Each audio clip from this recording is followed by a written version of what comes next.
Hello everyone, welcome to this video. तो आज के इस वीडियो में सेकंड यूनिट देखने वाले हैं। GE culture and everyday life in India का सेकंड यूनिट है सस्टेनेंस एंड बियॉन्ड, चाय कॉफी एंड पान। इसको हम लोग एक्सप्लोर करेंगे, अच्छे से एक्सप्लेन करूंगा इस वीडियो में आपको। एंड नोट्स पे आपको देख ही रहे हो आप कितने हाई क्वालिटी नोट्स बनाए हैं, काफी मेहनत लगी है। इसलिए आप, अगर आपको थोड़ा सा ये वीडियो हेल्पफुल लगे तो आप एंड में सब्सक्राइब जरूर करना चैनल को, और वीडियो पसंद आए तो लाइक कर देना, फ्रेंड्स के साथ भी शेयर कर देना, काफी यूजफुल रहेगा, हेल्पफुल रहेगा उनके लिए। तो स्टार्ट करते हैं। ऑल्सो मैंने इसका यूनिट 1 का जो है वीडियो ऑलरेडी बना रखा है, तो उसको आप ज़रूर देख लेना। आपको प्लेलिस्ट का सेक्शन मिल जाएगा नीचे, वहाँ पे आपको सारी वीडियोज़ मिल जाएँगी, ठीक है? डिस्क्रिप्शन भी चेकआउट ज़रूर कर सकते हो आप, ठीक है? तो फिर से आपको एक सिलेबस दिखा देता हूँ एक बारी, जो लोग सिर्फ़ इसी वीडियो को देखने आए हैं मेबी, उन्हें मैं सिलेबस दिखाता हूँ। सेकंड यूनिट यहाँ पे आप देख सकते हो, ये जो आपका सिलेबस है generic elective culture and everyday life in India, ठीक है? इसमें आपकी 4 यूनिट्स है। यूनिट 1 मैंने ऑलरेडी एक्सप्लेन कर रखा है, वीडियो बना रखा है। आज हम लोग सेकंड यूनिट देखेंगे सस्टेनेंस एंड बियॉन्ड, चाय, कॉफ़ी एंड पान, ठीक है? और इसका जो भी रीडिंग्स है, जो भी चीज़ें इंक्लूडेड है इसमें, वो यहाँ पे दी गई है। इसको ही स्ट्रिक्टली फॉलो करा है मैंने, काफ़ी सारी रीडिंग्स इसमें दी गई हैं, उसको मैंने फाइंड आउट करके और अच्छे से नोट्स बनाए हैं, जो कि आप पीपीटी में देख सकते हो, पीडीएफ में देख सकते हो। ग्राफिक्स और विजुअल्स का भी यूज़ किया, जिससे कि आपको इंटरैक्टिव लगे, बोरिंग ना लगे। तो काफ़ी एफर्ट्स लगाए गए हैं इसमें, तो आई होप आपको पसंद आएगा वीडियो, ठीक है? तो स्टार्ट करते हैं, ठीक है? सस्टेनेंस का मतलब होता है जीविका, और बियॉन्ड मतलब आगे, मतलब जो लाइवलीहुड है, जीविका है, आम ज़िंदगी, उसके अलावा बहुत चीज़ें कनेक्टेड हैं। चाय, कॉफ़ी और पानी, ये 3 टॉपिक हैं यहाँ पे। उसी को ही हम समझेंगे और स्टडी करेंगे इसमें, कि कैसे नॉर्मल ज़िंदगी में ये जो चाय, कॉफ़ी है, पान, ये लाइवलीहुड से आगे हट के कैसे आपको सॉरी इम्पैक्ट कर रही है, ठीक है? और क्या इसके ट्रेडिशंस रहे हैं, क्या इसका हिस्ट्री रहा है, क्या रिलीजियस और सोशल रिचुअल्स हैं इसके अराउंड, इंडियन कल्चर और फूड के अराउंड, वो सब चीज़ें हम देखेंगे इस वाले यूनिट में। तो स्टार्ट करते हैं, the changing popular culture of Indian food. तो आप देख सकते हो कैसे भारतीय जो संस्कृति है उसमें फूड का कल्चर कैसे चेंज हुआ, वो आपको समझना है यहाँ पे। पहला बात, फूड जो है as a culture of expression. Food सिर्फ खाने के लिए नहीं होता है, फूड सिर्फ आप मतलब जिंदगी जीने के लिए नहीं खाते हो, फूड से आपकी आइडेंटिटी भी रिफ्लेक्ट होती है। वो आपके आइडेंटिटी को रिफ्लेक्ट कर रहा होता है फूड, बिकॉज अलग अलग रीजन में, अलग अलग रिलीजन में अलग-अलग फूड सिस्टम है, अलग-अलग खाने की चीज़ें हैं। और जो जिस चीज़ को, जैसे कि आप एग्ज़ाम्पल से ही समझ लो ना, लाइव एग्ज़ाम्पल से समझो। अभी साउथ में जो है अलग चीज़ें लोग खाते हैं। नॉर्थ इंडिया में देखो तो थोड़ी अलग, जैसे कि अगर बात कर ले पॉपुलरली यूपी और बिहार की बात कर ले, वहाँ लोग चावल ज़्यादा कंज़्यूम करते हैं। और जो रोटी की बात है वो दिल्ली में है। तो ये जो फूड है ना, ये आपको सिर्फ़ खाना ही नहीं, ये आपको डिपिक्ट कर रहा है कल्चर भी, कि आप किस बैकग्राउंड से आ रहे हो, आपके यहाँ क्या चीज़ें चल रही हैं। साथ के साथ इंदौर में नाश्ता करते हैं लोग पोहा, तो इसलिए आपने दिल्ली में देखा होगा इंदौरी पोहा काफ़ी बिकता है, काफ़ी लोग मतलब पॉपुलर है। मोमोज़ जो है वो क्या है, उधर साउथ से है, नॉर्थ ईस्ट से है वो, ठीक है? तो ये अलग-अलग फूड जो है अलग-अलग रिलीजन में, अलग-अलग रीज़न में, अलग-अलग स्टेट्स में अलग-अलग फूड्स हैं, और ये एक्सप्रेस कर रही होती हैं कि हाँ भाई, इसकी ये पहचान है। समझ गए? आप लोग समझ गए होंगे। फिर नेक्स्ट है, Indian cuisine is diverse reflecting regional, religious and social difference. जो भारतीय व्यंजन है, कुज़ीन मतलब व्यंजन, वो बहुत डाइवर्स है, बहुत ज़्यादा मतलब विविध है। मतलब अलग-अलग रिलीजन में, अलग-अलग रीजन में बहुत अलग-अलग आपको डिशेज़ मिल जाएँगी, और ये इसको यूनिक बनाता है। यहाँ तक कि सोशल डिफरेंस भी क्रिएट कर रहा होता है। अलग-अलग क्लास के लोग अलग-अलग चीज़ें कंज़्यूम कर रहे होते हैं, ये भी आपको डीपली आगे चल के मैं समझाऊँगा। नेक्स्ट है इम्पैक्ट ऑफ हिस्टोरिकल इवेंट्स। कैसे जो हिस्टोरिकल इवेंट्स हुए उसके कारण काफ़ी ज़्यादा इम्पैक्ट पड़ा इंडियन फूड के और कल्चर के ऊपर। एग्ज़ाम्पल के तौर पे जब ब्रिटिश रूल आया, तो उसके साथ-साथ ब्रिटिश ने अपने, उनके रीज़न की, उनके कल्चर्स जो थे उन्होंने इन्फ्यूज़ किया हमारे इंडियन कल्चर में, और फिर चीज़ें हाइब्रिड हुई। मतलब कि अब धीरे-धीरे समझोगे कैसे ब्रिटिश ने जब हमें कोलोनाइज़ किया था, तो उस टाइम पे ब्रिटिश वालों की जो कल्चर थी वो धीरे-धीरे हमारे ऊपर वो इन्फ्यूज़ कर रहे थे, और इसमें इसके कारण हमारे इंडियन कल्चर में भी काफ़ी बदलाव आने लग गए। ठीक है? नेक्स्ट है ग्लोबलाइज़ेशन, मतलब exposure to global cuisines reshaped Indian food habits. मतलब ग्लोबलाइज़ेशन में जब हुआ ना, तो उस टाइम पे जो बहुत लोग बाहर जा रहे थे, बाहर से आ रहे थे, तो एक तरह से जो एक्सचेंज ऑफ कल्चर हो रहा था, तो उसके कारण डिशेज़ जो हैं वो भी एक्सचेंज हो रही थी, फूड सिस्टम है वो भी एक्सचेंज हो रहा था, और इंडियन फूड हैबिट में काफ़ी बदलाव आया।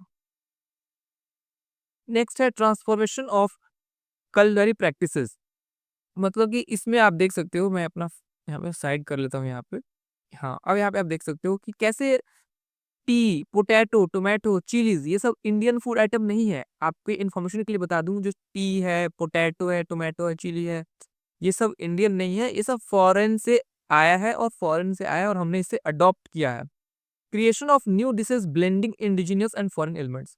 उसके साथ ही हमने ब्लेंड करी, कुछ चीज़ें बाहर से आई, कुछ चीज़ें हमारे यहाँ थी और उसको ब्लेंड करके न्यू चीज़ें भी बनने लग गई। यहाँ पे आप देख सकते हो हाइब्रिड कुशेस, मतलब जो हाइब्रिड डिशेस बनने लग गए, हाइब्रिड व्यंजन बनने लग गए। डेवलपमेंट ऑफ एंग्लो इंडियन कुशीन, डिशेस लाइक खिचड़ी, ये साफ साफ दिखाता है खिचड़ी जो है ये मिक्स करके बनाया गया है। कुछ चीजें बाहर से है, कुछ चीजें अंदर से है। अब तो अलग अलग टाइप की खिचड़ियाँ आजकल आप देख रहे होगे। इसी तरह और भी बहुत सारी डिशेस हैं, जैसे पनीर टिक्का, चिकन टिक्का, ये सब हाइब्रिड डिशेस हैं। ये प्रॉपर इंडियन नहीं है और प्रॉपर कहीं और की नहीं है, मिक्स करके हाइब्रिड बनाई गई है। ठीक है।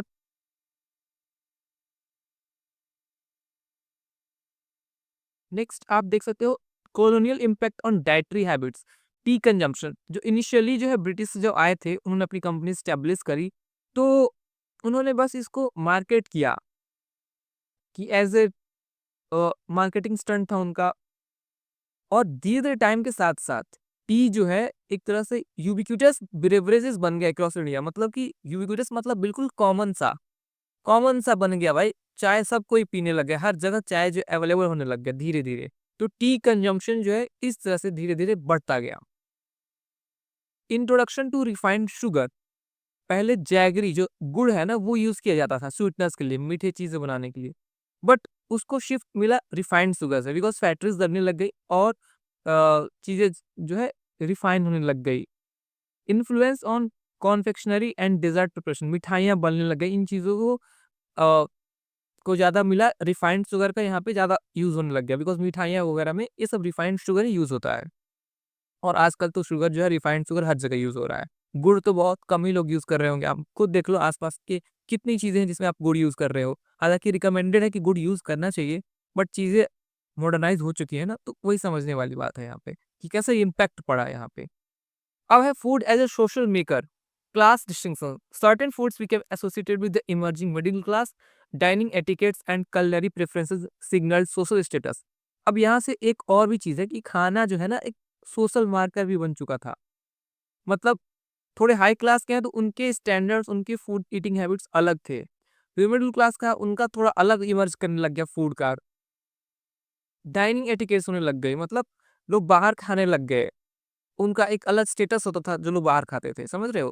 क्योंकि हर कोई बाहर खाना अफोर्ड नहीं कर रहा होता था उस टाइम पे। तो वो एक स्टेटस का बदलाव आया कि जो लोग बाहर खा रहे हैं वो एवं मिडिल क्लास है या फिर हाई क्लास है। तो इससे भी फूड का जो है एक मेन रोल प्ले कर रहा है। फूड यहाँ पे एक सोशल डिवाइड करने में या फिर सोशल डिफरेंस क्रिएट करने में भी फूड एक मेजर रोल यहाँ पे है। एक तरह से कहीं न कहीं कनेक्टेड है, जहाँ पे आप देख सकते हो कि फूड जो है किस तरह से इन चीज़ों को सेग्रीगेट कर रहा है। नेक्स्ट है caste and religious influences. Dietary restrictions based on purity and population concept.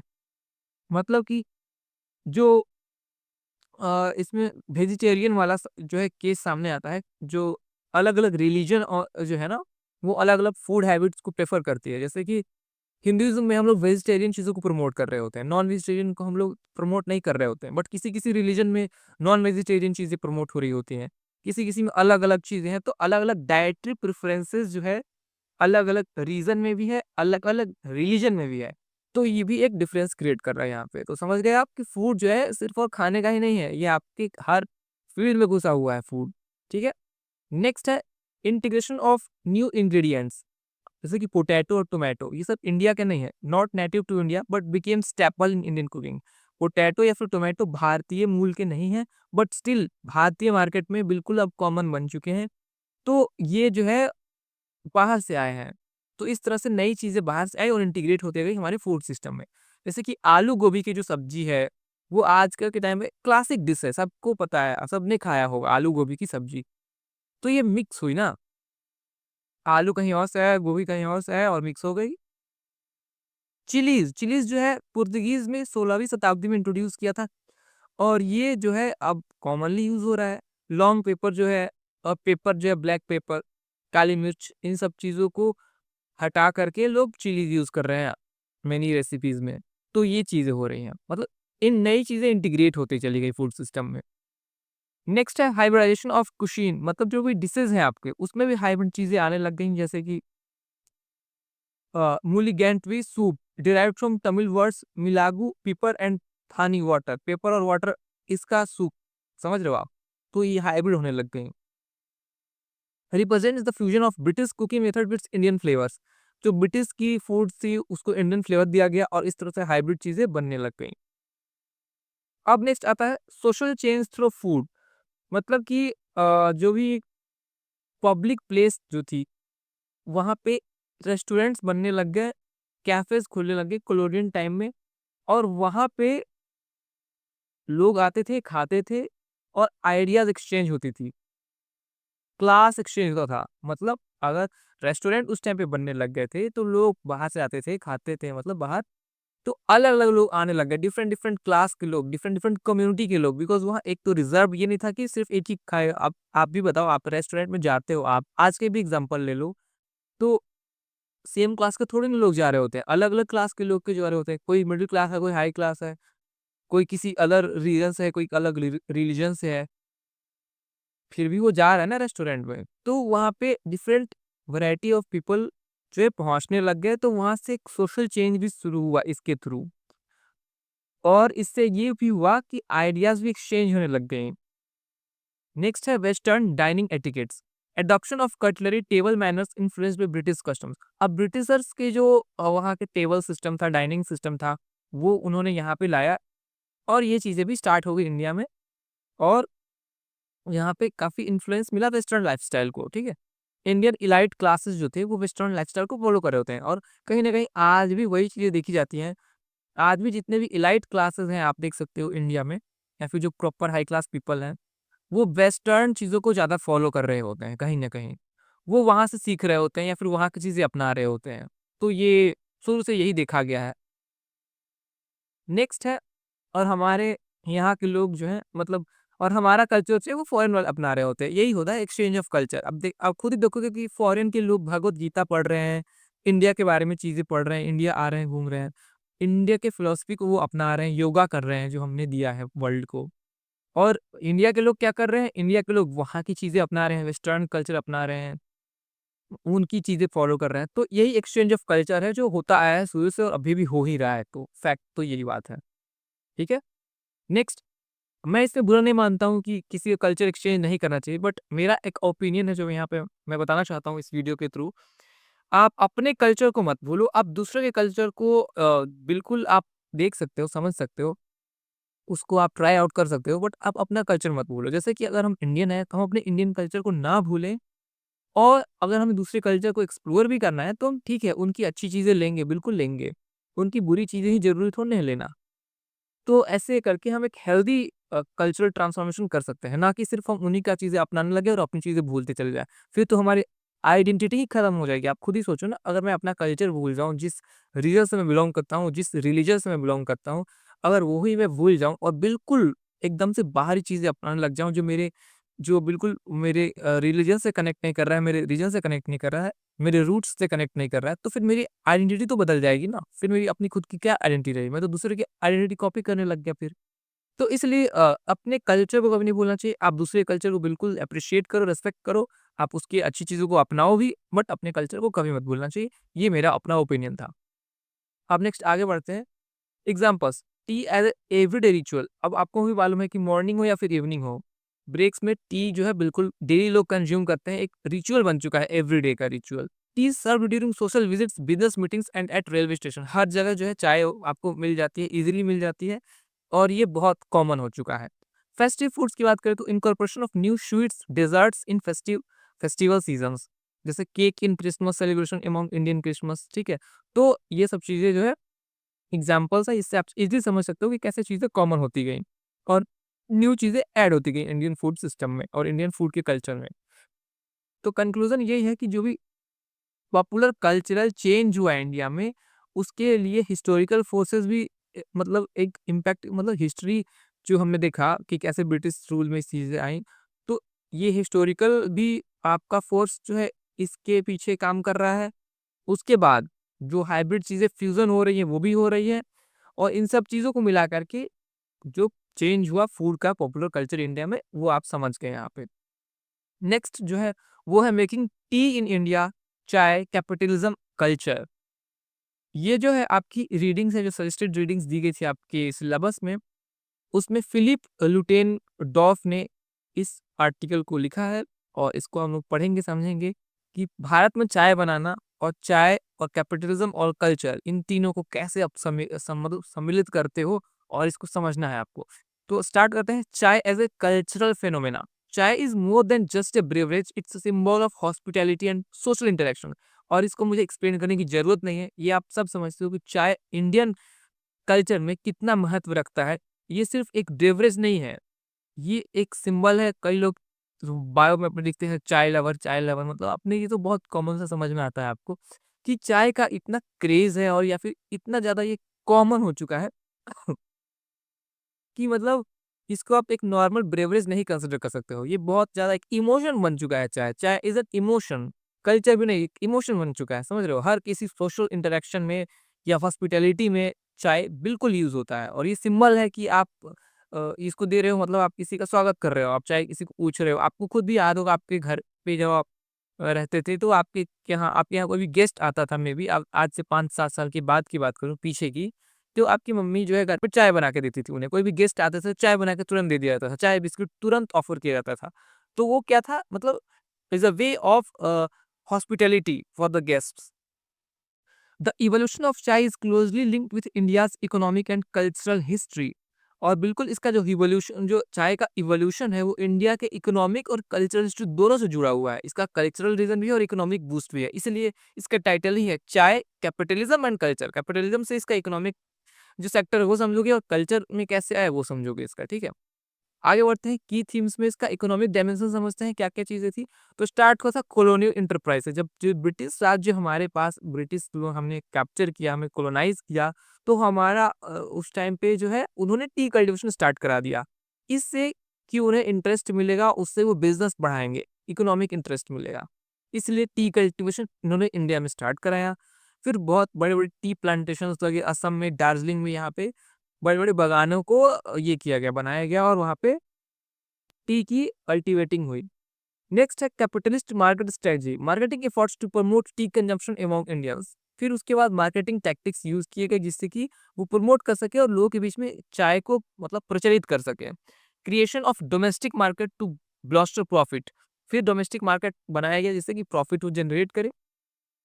उसके बाद इकोनॉमिक इम्प्लीकेशंस की बात करें तो कैसे ग्रो कैसे किया। India became one of the world's largest tea producers and consumer. धीरे धीरे करके इंडिया जो है वर्ल्ड का सबसे लार्जेस्ट टी प्रोड्यूसर बन गया और कंज्यूमर भी बन गया। एम्प्लॉयमेंट अपॉर्चुनिटी भी काफी इसमें आई, बिकॉज अब भाई चाय के बागान बना रहे हैं तो उसमें वर्कर भी तो होंगे, उसकी फैक्ट्री बन रही है, चाय पत्ती बन रही है, तो अल्टीमेटली एम्प्लॉयमेंट जनरेट हुआ, प्रॉफिट भी जनरेट हुई, कैपिटल भी जनरेट हुआ, तो इकोनॉमिक इकोनॉमिक बूस्ट भी मिला इससे। और इसमें चैलेंजेस भी हैं, कई सारे चैलेंजेस हैं टी सेक्टर में। पहला कि वर्कर का चैलेंज है। दूसरा, प्राइस फ्लक्चुएशन होते रहता है, जो छोटे होते हैं व्यापारी उनके लिए दिक्कतें आ सकती हैं। तो ये 2 चीज़ें आप चैलेंजेस में देख सकते हो। नेक्स्ट हम बात करते हैं कल्चरल इंटीग्रेशन ऑफ चाय। तो कल्चरल इंटीग्रेशन क्या था, मतलब इंडियंस जो थे वो टी को मतलब अडॉप्ट किया धीरे-धीरे कर के। उसको लोकल टेस्ट भी कन्वर्ट किया, जैसे कि दूध में आप कुछ स्पाइसेस डाल रहे हो, जैसे कि मतलब इलायची डाल रहे हो, चीनी डाल रहे हो, और कुछ-कुछ ऐड किया गया इसमें। ठीक है? तो इस तरह से लोकल भी फ्लेवर डाला गया इसमें, जिससे कि ये ईज़िली धीरे-धीरे अडॉप्ट होने लग गया।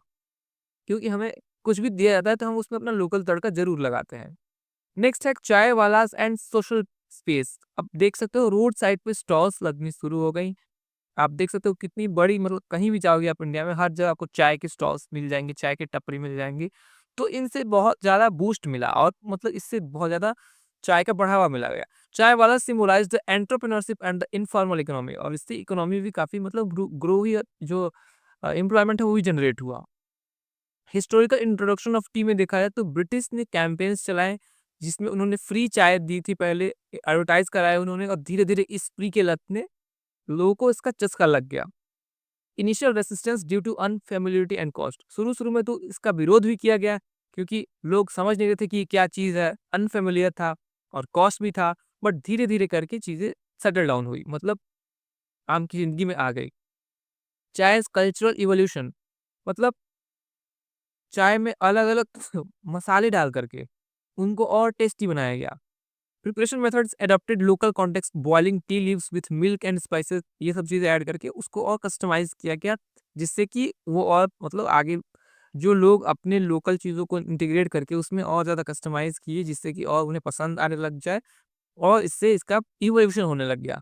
Tea as a social equalizer, tea stalls जो थी वो एक तरह से अ, आपको कह दूँ कि एक बाउंड्री क्रिएट कर रही थी क्लास के बीच में। जैसे कि टी स्टॉल्स पे कोई भी जाके टी ले सकता है, तो उसमें वो लेबर से प्रोफेशनल कोई भी जाके किसी टी स्टॉल से टी ले सकता है। तो एक तरह से ये क्लास को हटा रही थी कुल मिलाकर के, ठीक है?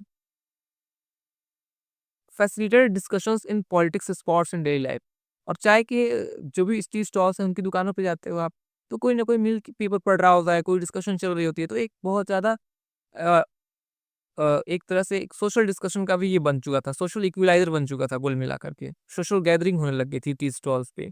एक सोर्स ऑफ न्यूज़ एजेंसी कह सकते हो आप, न्यूज़ रिपोर्टिंग बन चुका था चाय का जो प्लेस होता है वो, ठीक है? आगे आगे बढ़ते हैं, मार्केटिंग स्ट्रेटजी जो है वो क्या-क्या थी? तो कंपनी जैसे ब्रूक हो गया, लिप्टन हो गया, इन्होंने काफ़ी हेवीली इन्वेस्ट किया मार्केटिंग पे, एडवर्टाइज़मेंट पे। ऐसे-ऐसे स्लोगन्स निकाले गए जिससे कि चाय को प्रमोट किया जा सके। गवर्नमेंट ने भी काफ़ी सपोर्ट किया। गवर्नमेंट ऑफ इंडिया ने टी का बोर्ड बना दिया, इसको इस इंडस्ट्री को रेगुलेट किया जा सके अच्छे से। चाय पियो मस्त रहो, चाय पियो मस्त जियो, इस टाइप के स्लोगन्स को भी लॉन्च किया गया, तो इन सब से काफ़ी ज़्यादा पॉपुलैरिटी मिली। चाय वाला एंड कल्चरल सिग्निफिकेंस बता ही दिया मैंने आपको कि एक इन्फॉर्मल न्यूज़ हब बन चुका था। देयर यूबिक्यूटस प्रेजेंस मेक्स चाय accessible and across urban and rural area. Ubiquitous मतलब कॉमन, बहुत ज़्यादा कॉमनली हर जगह डिस्ट्रीब्यूट हो चुका था, चाहे वो अर्बन एरिया हो या रूरल एरिया हो, हर जगह चाय जो है आपको ईज़िली मिल जाता था। चाय वाला के थ्रू सब लोग चाय वाले बन चुके, मतलब चाय वाले लोग काफ़ी चाय लोग चाय बनाने लग गए थे, इन चीज़ों को एज़ अ बिज़नेस उन्होंने अपना लिया था। Chai ceremonies, serving chai to guests in a customary sign of hospitality, हर कोई किसी के यहाँ जा रहा है तो चाय ज़रूर उन्हें पिलाया जाता था। तो इस टाइप का इसका बूम हो चुका था एकदम से। चाय जो है ग्लोबलाइज़ेशन की बात की जाए तो यहाँ से इंटरनेशनली चीज़ें हो रही थी, रेगुलेट हो रही थी। यहाँ पे जो इंटरनेशनल पॉपुलैरिटी मसाला चाय जो है उसको मिल गई थी काफ़ी ज़्यादा। चाय में आप लाटे, ये सब चाय लाटे, ये सब चीज़ें इनकॉर्पोरेट करके उसको और ज़्यादा एक मतलब एक तरह से ग्लोबल बनाया जा रहा था। Fusion and modern interpretation, emergence of चाय फ्लेवर्ड डेज़र्ट्स, स्नैक्स, ये सब चीज़ें, मतलब चाय के फ्लेवर की अलग-अलग मिठाइयाँ में या फिर ऐसे ब्रेवरेज बन रहे थे जिसके थ्रू मतलब इसको और ज़्यादा मॉडर्न फ्यूज़न मिल रहा था, और बहुत सारे अर्बन कैफ़ेज़ वगैरह जो थे वो खुल रही थी जिसमें आप जैसे कि चाय सुट्टा बार ले लो। आपको बिल्कुल क्लियर एग्ज़ाम्पल है चाय के इस बूम को, आज की एग्ज़ाम्पल है बिल्कुल। वो तो पहले, ये तो हम लोग हिस्ट्री पढ़ रहे हैं कि कैसे क्या हुआ, नहीं हुआ। बट अगर आज का रिसेंट एग्ज़ाम्पल भी लो तो 5 साल पहले का एग्ज़ाम्पल, 4 साल, तो चाय सुट्टा बार और एक और जो था एमबीए चाय वाला या फिर बीटेक चाय वाली, मतलब ये आज तक चल रहा है। चाय पे तो आज तक लोग बिज़नेस कर रहे हैं भाई, ये अगर आप ध्यान से सोचो तो बीकॉम चाय वाले, मतलब भरे पड़े हैं यार, इतने चाय वाले हैं। आज तक चीज़ें खुल रही हैं चाय के नाम पे। तो इतना बड़ा मार्केट हो चुका है ये अब तो। मसाला चाय की प्रिपरेशन की बात की जाए तो बॉइलिंग वाटर में स्पाइसेस डालते हैं जैसे कि जिंजर, कार्डेमम, क्लॉव्स, उसके बाद टी लीव्स डालते हैं, मिल्क डालते हैं, चीनी डालते हैं और फिर उसको बना लेते हैं।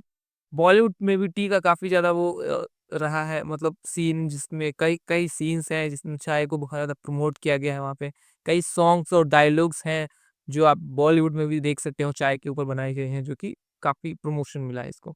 तो चाय का जर्नी जो था वो कॉलोनियल टाइम से स्टार्ट हुआ, मतलब ब्रिटिश रूल से स्टार्ट हुआ और धीरे-धीरे ये जो बिल्कुल हम चाय को जानते तक नहीं थे, वो चाय ब्रिटिश के थ्रू आया और धीरे-धीरे इंडियन कल्चर में ऐसे समाया कि आज जो हमारे इंडियन कल्चर को रिप्रेज़ेंट कर रहा है कुल मिला के। समझ रहे हो आप? तो एक इम्पोर्टेंट पार्ट ऑफ लाइफ बन चुका है चाय। तो इस तरह से इवोल्यूशन हुआ चाय का।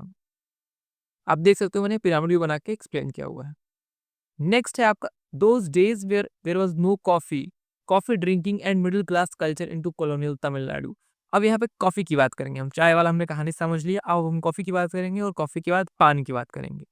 तो कॉफ़ी, ये जो टाइटल है कि those in those days where there was no coffee, coffee drinking and, ये जो है आर वेंकटाचलपति, ये जो है इन्होंने लिखा हुआ है। ये आपके सजेस्टेड रीडिंग्स में है, इसलिए मैं आपको एक्सप्लेन कर रहा हूँ इसके बारे में।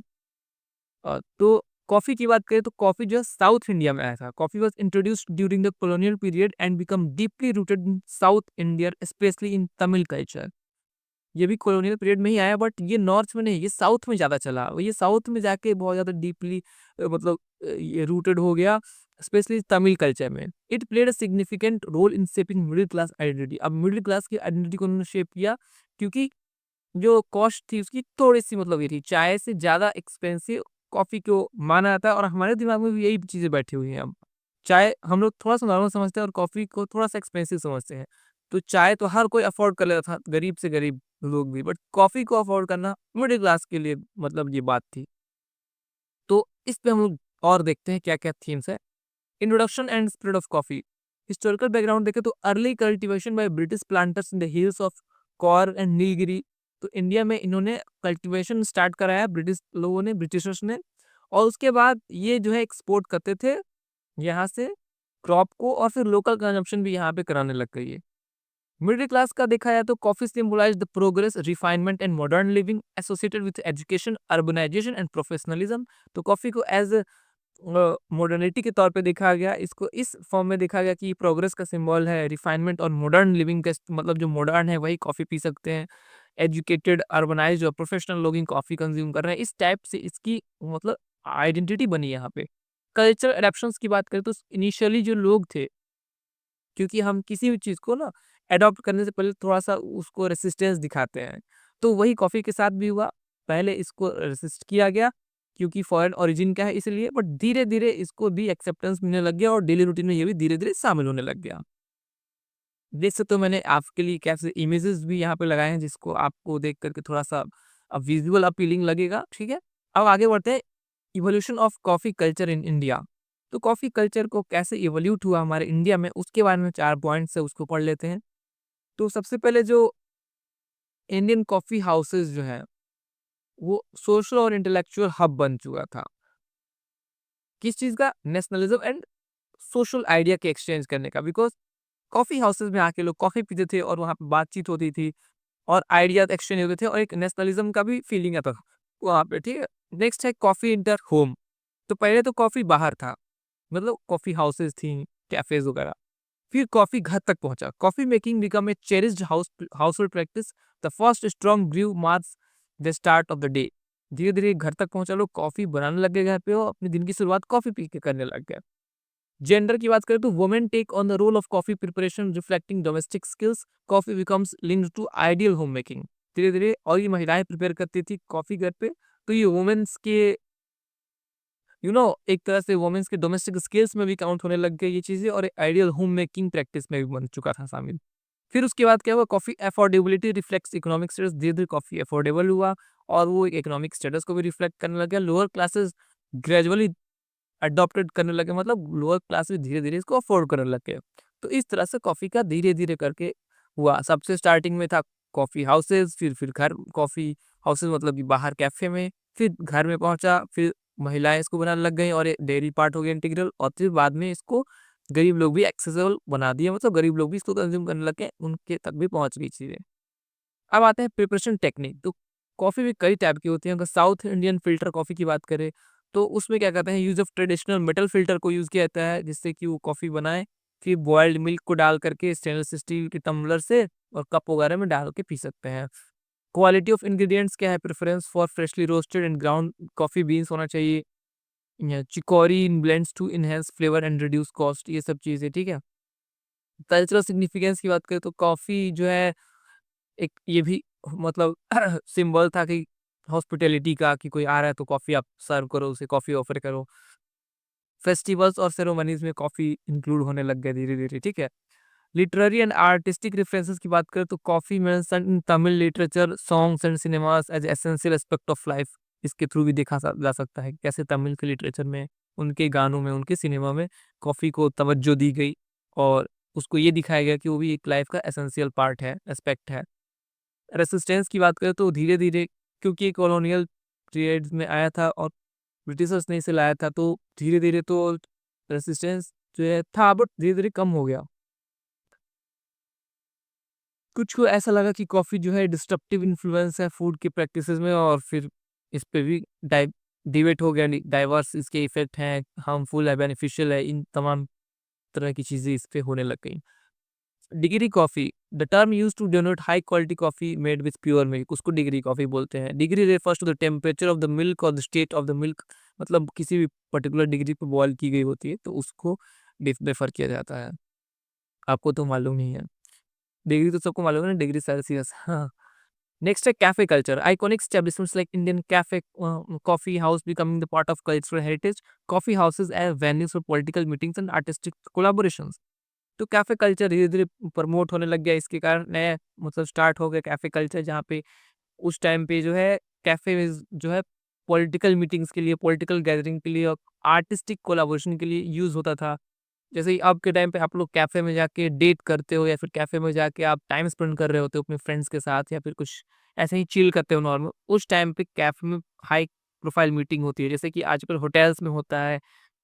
5 स्टार होटल्स में लोग आजकल मीटिंग करते हैं ना, और कोलैबोरेशन करते हैं किसी चीज़ की, या फिर कुछ भी ऐसा जो है हाई-फाई करते हैं। उस टाइम पे कैफ़े जो था वो था कोलैबोरेशन का जगह और डिस्कशन का जगह, पॉलिटिकल मीटिंग का जगह। तो ये समझ रहे हो कि धीरे-धीरे ऐसी चीज़ें हुई। तो ये चीज़ें थी। अब नेक्स्ट आगे है द स्टोरी ऑफ पान च्यूइंग इन इंडिया। पान चबाने की कहानी को हम समझ लेते हैं। ये एम गोडवा ने इस आर्टिकल को लिखा है और हम इसको समझेंगे। तो इस इंट्रोडक्शन देखते हैं।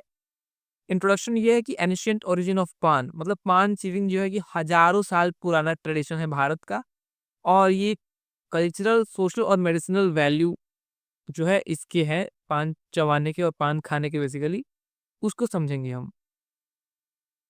की थीम्स में क्या है, कंपोजिशन एंड वैरायटीज ऑफ पान। सबसे बेसिक इंग्रेडिएंट्स क्या है, बेटल लीफ, मतलब पान का पत्ता, उसको बेटल लीफ बोलते हैं।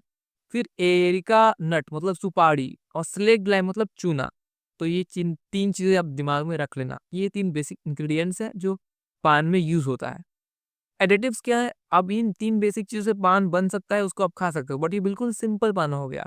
अब इसमें थोड़े और चीजें ऐड करने हैं, जैसे कि स्पाइसेस, स्वीटनेस, टोबैको, कॉन्डिमेंट्स। तो ये सब अलग अलग रीजन में यूज होते हैं, और इसके लिए मीठा पान, सादा पान, अलग अलग वैरायटी वैरायटी के पान बनते हैं मसाले यूज करके और स्वीटनर्स यूज करके। ठीक है, आपको कौन सा पान पसंद है वो बताना। मुझे तो बनारसी पान काफी पसंद है, मीठा पान भी अच्छा लगता है मुझे, बट टोबैको वाले पान तो मैं नहीं खाता हूँ और मुझे पसंद भी नहीं है। ठीक है, तो आगे बढ़ते हैं। Cultural and social practices.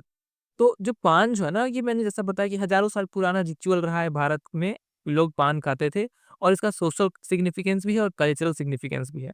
तो इसका एक रिचुअल सिग्निफिकेंस ये हम देखते हैं कि शादी में या फिर किसी फेस्टिवल में हम लोग पान यूज करते हैं। इनफैक्ट आपको पता होगा, अगर आप लोग पता है या नहीं, बट मुझे हमारे रीजन में जो है यूपी और बिहार साइड में आप देखोगे कि दुर्गा पूजा के बाद नवरात्रि के बाद एक एक दिन आता है, एक फेस्टिवल होता है, जहाँ पे हम लोग पान जो है ऑफर कर रहे होते हैं, मतलब दुर्गा गॉडेस दुर्गा माता को। फिर उसके बाद हम लोग पान और मखान इस टाइप से कंज्यूम करते हैं उस दिन। ठीक है, दुर्गा पूजा के 5-6 दिन के बाद शायद वो आता है वो दिन। तो वो भी चीजें होती हैं। एग्जैक्टली मुझे याद नहीं आ रहा दुर्गा पूजा के बाद आता है या दिवाली के बाद आता है, बट ऐसा ही कुछ आता है। तो उसमें भी हम लोग पान खाते हैं। उसके बाद शादी में तो भाई यूज़ ही होता है पान, हर किसी शुभ काम में पान यूज़ होता है। अगर आप अ, भगवान की आरती वगैरह कर रहे हो, वहाँ पे भी पान के पत्ते पे कर्पूर वगैरह डाल कर के पूजा होती है, आरती होती है। तो पान जो शुरू से यूज़ किया जाता था एज़ रिचुअल में भी और खाने के में भी। मतलब आप पान को खाते हो, चबाते हो, उसके लिए भी यूज़ होता है, भगवान को चढ़ाते हो, उसके लिए भी यूज़ होता है। तो इसके बहुत सारे मल्टीपर्पज़ ये पान है, ठीक है? Symbolic of hospitality and auspiciousness. ये पान जो है ना, ये एक एक तरह से ये भी हॉस्पिटैलिटी का सिंबल है कि आप किसी को ऑफर कर रहे हो, उसके लिए आप कर रहे हो पान। जैसे चाय पिलाना एक सेंस ऑफ हॉस्पिटैलिटी होता है, उस तरह पान खिलाना भी एक सेंस ऑफ हॉस्पिटैलिटी होता है कि हाँ, पान खिला रहे हो आप, एक तरह से आप उसका वो कर रहे हो, हॉस्पिटैलिटी कर रहे हो, स्वागत कर रहे हो, आओ-भगत कर रहे हो, ठीक है? और एक ऑस्पिशियस में पवित्रता का भी प्रतीक है पान, ठीक है? कि हाँ, इससे आप शुद्धता और एक तरह से पवित्र मान रहे हो इसे। नेक्स्ट है daily consumption, integral to routine of many Indians associated with digestive benefits after meals. कई लोग आपने देखा होगा भारत में, कई ऐसे लोग हैं जो जिनका आदत ही हो गया डेली पान खाते हैं, वो खाना वाना खाने के बाद डेली पान खाते हैं। पान खा के मतलब ये तो बहुत कॉमन है, आप सड़कों पे पहले देखते थे, अब तो खैर कम हो चुका है, सड़कों पे पहले आप देख सकते हो कैसे पान का जो वो होता है, स्पिट करते थे लोग बाहर, तो दीवार गंदे होते थे लोगों के, या फिर पब्लिक प्लेसेस जो है पान के स्पिट से भरे पड़े होते हैं, दाग से। तो वो क्लियरली उसका यही समझ सकते हो आप, उससे समझना है तो कि पान जो है बहुत वाइडली और integral part of the life रहा है मेनी इंडियंस के लिए। और इसके अपने बेनिफिट भी हैं, डाइजेस्टिव बेनिफिट भी है, खाने के बाद खाने से पाचन सही रहता है, एसिडिटी वगैरह नहीं होती, ये सब भी इसके मेडिसिनल प्रॉपर्टीज हैं जो हम लोग आगे पढ़ेंगे। हालांकि अभी इस हिस्टोरिकल कॉन्टेक्स्ट देख लेते हैं। बहुत सारे आयुर्वेदिक टेक्स्ट में लिखा गया है पान का मेडिसिनल यूज, जैसे कि कामा सूत्रा में भी इसका जिक्र किया गया है। नेक्स्ट है सोसाइटल रोल्स ऑफ पान, स्टेटस एंड वेल्थ। अगर पान खा रहे हो तो आपका एक तरह से वो भी दिखा रहा है, स्टेटस भी दिखा रहा है, वेल्थ भी दिखा रहा है। Use of precious metals and jewels in paan container, उसमें छोटे छोटे मेटल्स का ज्वेल्स का भी यूज होता है पान के कंटेनर में, ठीक है।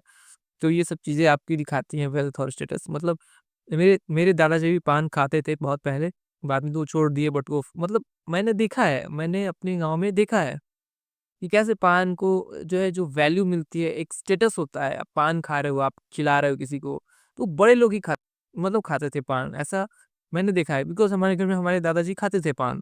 तो और जो जो लोअर कैटेगरी के लोग होते थे गांव में, ऐसे वो लोग पान, जो पान वाले जो होते थे, वो ला करके हमें हमारे दरवाजे पे पान देते थे बना करके। ये सब चीजें होती थी। तो एक तरह से ये सोशल स्टेटस को रिप्रेजेंट कर रहा होता था, और वो है, इसलिए यहाँ पे लिखा भी हुआ है। नेक्स्ट आगे बात करते हैं कि gender associations, paan chewing link with femininity and romantic allure, red stain lips considered as a sign of beauty. Paan पुरुषों तक ही नहीं, महिलाओं में भी इसका जिक्र है। पान जो है एक फेमिनिटी का भी वो दिखता है, रिप्रेजेंट करता है, और रोमांटिक एल्यूर भी यहाँ पे, एक रोमांटिक ब्यूटी भी यहाँ पे रिप्रेजेंट कर रहा होता है पान। अगर आपके होठ जो है लाल है, तो समझ रहे हो आप ये कैसे एक साइन ऑफ ब्यूटी कंसिडर किया जाता है। तो ये भी समझ रहे होगे आप, ठीक है। नेक्स्ट आगे हेल्थ एप्लीकेशन की बात करें तो पान जो है इसमें कार्मेटिव एंड एप्रोएसिक प्रॉपर्टी है, मतलब ये एसिडिटी कम करता है और डाइजेस्टिव ट्रैक्ट जो है उसको सही रखता है। तो इस टाइप की प्रॉपर्टीज है, तो इसमें भी हेल्पफुल है। मॉडर्न कंसर्न्स की बात करें तो awareness of health risk including oral cancer from areca nut and tobacco. अब आजकल सुपारी वगैरह जो है उसको खाने से प्रिवेंट किया जा रहा है, बिकॉज कुछ कुछ चीज़ें ऐसी हैं कि टोबैको और ये सब, टोबैको तो खाओगे तो ऑब्वियसली कैंसर वगैरह का रिस्क है। बट पान में भी लोग यूज करके खा लेते हैं टोबैको, जो कि बिल्कुल नहीं करना चाहिए। सुपारी भी ज़्यादा नहीं कंज्यूम करनी चाहिए, बिकॉज उससे भी कैंसर वगैरह का खतरा होता है। तो ये सब थोड़ा सा कंसर्निंग है चीज़ें, इसको आप ध्यान रख सकते हो, ठीक है। पान मसाला, पान के नाम पे तो पान मसाले वाले ब्रांड जो है वो फेमस हो गए। भाई पान जो है पुरानी संस्कृति का हिस्सा रहा है, और इसी संस्कृति के हिस्सा को बिजनेस वालों ने अपने दिमाग में पकड़ा और इसको अलग तरीके से मार्केट करके बेचने लग गए पान मसाला। और उस पान मसाला में टोबैको और दुनिया जहान चीजें डालते हैं, जिससे कि हेल्थ खराब होता है, दांतें सड़ जाती है, ओठ खराब हो जाता है।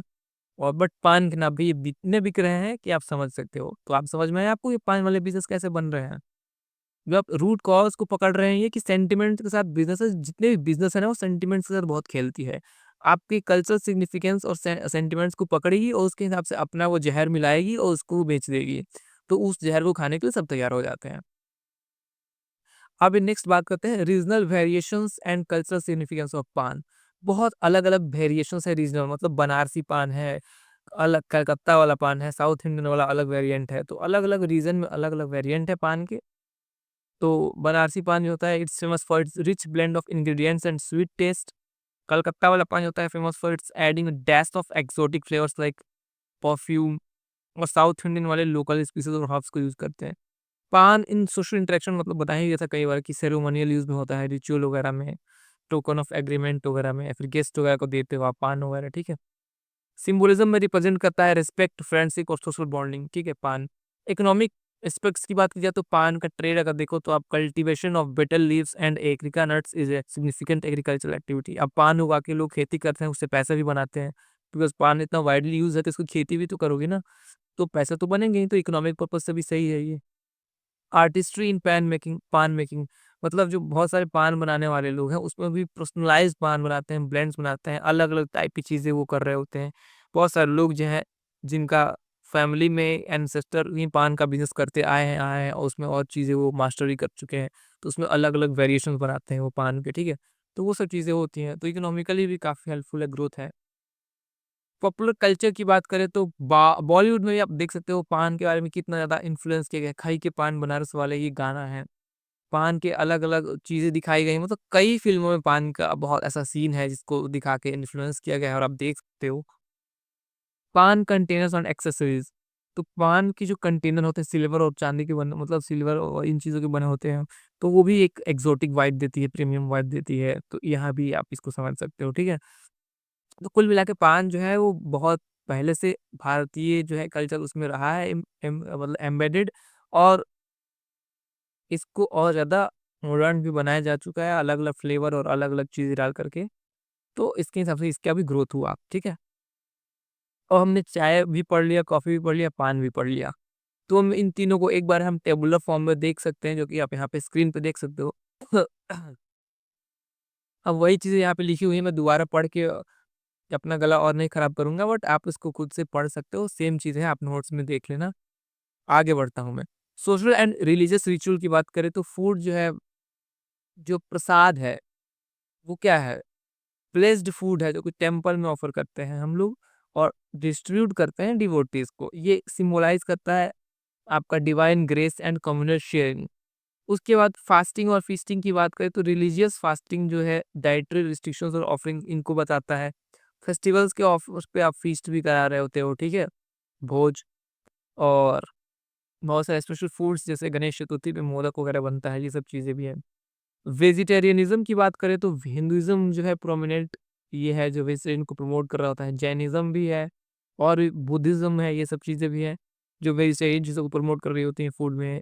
और इनका जो बिलीफ है वो नॉन वायलेंस और प्योरिटी का है कि हाँ, चीज़ें होनी चाहिए ऐसी नॉन वायलेंट और प्योर तरीके से। रिलीजियस टेक्स्ट जैसे कि मनुस्मृति और अदर स्क्रिप्चर्स है, उसमें भी बहुत सारी डाइटरी गाइडलाइंस दी गई हैं, कुकिंग मेथड्स दी गई हैं और पॉसिबल परमिसिबल इंग्रीडिएंट्स की बात भी करी गई है। तो ये सब सारी चीज़ें हैं, फूड जो है, फूड की बात हम कर रहे थे।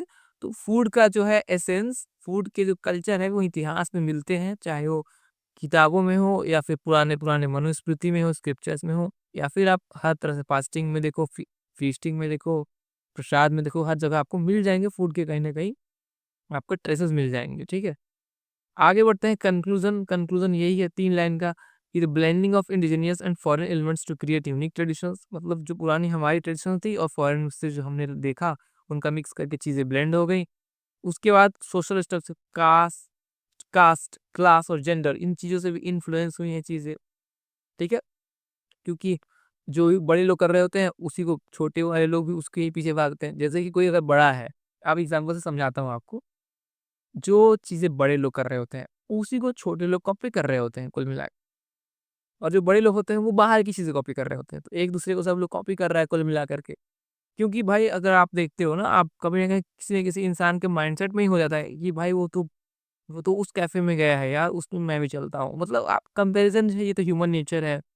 आप कंपेयर करते हो, दूसरों से कम्पीट करना चाहते हो और उसके स्टेटस, कोई अगर गाड़ी में, किसके पास आईफ़ोन है, सबसे सरल एग्ज़ाम्पल दे दूँ, तो आप चाहते हो कि आपके पास भी आईफ़ोन हो, बिकॉज़ आप इसलिए चाह रहे हो बिकॉज़ भले आईफ़ोन में उतनी फीचर्स हैं या नहीं है, उससे ज़्यादा फीचर्स एंड्रॉयड में मिल जाएगा आपको। बट आपको आईफ़ोन ही चाहिए, क्यों चाहिए? बिकॉज़ वो एक सोशल स्टेटस रिप्रेज़ेंट कर रहा है आज के टाइम पे, क्योंकि आज के टाइम पे वही लोग अफ़ोर्ड कर रहे हैं आईफ़ोन जो हाई क्लास है या फिर मिडल एबव मिडल वाले हैं। मतलब मिडल और मिडल के एबव वाले हैं, और जो हाई क्लास हैं, वो लोग अफ़ोर्ड करते थे आईफ़ोन। तो उसी का देखा-देखी जो लोअर क्लासेस वाले भी हैं, उन्होंने भी इच्छा जताई और धीरे-धीरे वो भी चाहने लगे मुझे भी आईफ़ोन चाहिए, मुझे भी आईफ़ोन चाहिए। तो अब धीरे-धीरे आईफ़ोन भी कॉमन हो चुका है, मतलब अब तो बहुत ज़्यादा कॉमन हो गया है, सबके पास आईफ़ोन रह रहा है आजकल। तो ये चीज़ें होती हैं। इसी तरह चाय-कॉफ़ी भी वही कहानी था कि पहले शुरू में हाई क्लास के लिए था, धीरे-धीरे सब तक पहुँच गया। तो इस तरह से सोशल स्ट्रक्चर भी आप समझ के इसका क्या इम्पैक्ट रहा। इस जो भी रेफ़रेंसेस हमने यूज़ किए हैं, वो आपके सजेस्टेड रीडिंग्स में से यूज़ करे हैं और उसका पेज नंबर के साथ-साथ रेफ़रेंस लगा दिया है यहाँ पे। एडिशनल नोट्स क्या है, हेल्थ वेलनेस ट्रेंड्स, मतलब कि हर्बल टी है, ऑर्गेनिक ट्री है, उसको आप समझ सकते हो, उसको सेफ़र कैसे बनाएँ। पान में जो सुपारी ना डाल के, टोबैको ना डाल के कैसे प्लेन और मीठा पान आप खा सकते हो, ये सब चीज़ें देख सकते हो, ठीक है? तो यही सब सारी चीज़ें हैं। एडिशनल नोट्स में और कुछ नहीं बोलना चाहूँगा, चैनल को सब्सक्राइब कर लेना। एंड हमारा वेबसाइट है dewstudenhelper.com, जहाँ पे मैं आपको अभी खोल के दिखाना भी चाहूँगा वेबसाइट, और आपको मैं 1 सेकंड दिखाता हूँ। dewstudenhelper.com जो हमारा वेबसाइट है, हमने बहुत मेहनत करके यहाँ पे बनाया है वेबसाइट। इसमें आप ड्यू स्टडी मटेरियल वाले सेक्शन में जाओगे तो आपको मिल जाएँगे आप सेमेस्टर 1 के हो मैं अज़्यूम कर रहा हूँ, हर एक सेमेस्टर का यहाँ पे मिल जाएगा। आप यहाँ पे अपने मटेरियल अपलोड भी कर सकते हो, आप 10 ईयर वाले पेपर भी देख सकते हो, सेक वैक के भी चीज़ें देख सकते हो, पेपर्स, नोट्स, पीवाईक्यूज़। सेमेस्टर 1 पे जाओ आप, सारे कोर्स हैं यहाँ बीए ऑनर्स के कोर्स हैं, बीए प्रोग्राम के कोर्स हैं, बीएससी ऑनर्स के कोर्सेज़ हैं।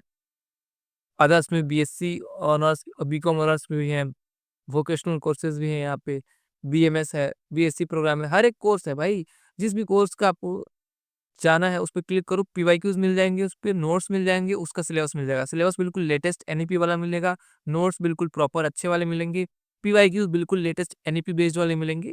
तो यहाँ पे आप इस वेबसाइट का भरपूर फ़ायदा उठाओ, बहुत मेहनत से हमने वेबसाइट बनाया है, तो आई होप कि आप इसका फ़ायदा उठाओगे और वीडियो का नेक्स्ट पार्ट जो है, थर्ड यूनिट वो भी मैं जल्द लेके आऊँगा, इसके लिए आप चैनल को सब्सक्राइब कर देना। एंड वीडियो कैसा लगा ये बताओ? हालाँकि इसमें बहुत ज़्यादा कुछ समझाने वाला था नहीं, बट स्टिल मैंने अपने ओपिनियंस आपके सामने रखी कुछ-कुछ और ट्राई करा कि आपको चीज़ें समझ में आ जाए बिकॉज़ जो वीडियो में है ना आप समझने भले ही बहुत ईज़ी भी हो, फिर भी अगर कोई आपको एक्सप्लेन कर रहा होता है अच्छे तरीके से तो आपको वो ज़्यादा हेल्पफुल होता है बिकॉज़ खुद से पढ़ो और किसी का वीडियो सुन लो। सुनने में हम लोग ज़्यादा ग्रैस्प करते हैं और प्लस मैंने विज़ुअली अपीलिंग उसमें सारे ग्राफिक्स भी ऐड करे थे जिससे कि आपका इंटरेस्ट बना रहे और आपको अच्छा लगे। तो आई होप कि ये फ्रूटफुल रहा होगा आपके लिए एंड आपके लिए हेल्पफुल रहेगा। हम लोग मिलेंगे नेक्स्ट वीडियो में, तब तक के लिए bye and have a good day. Thank you so much.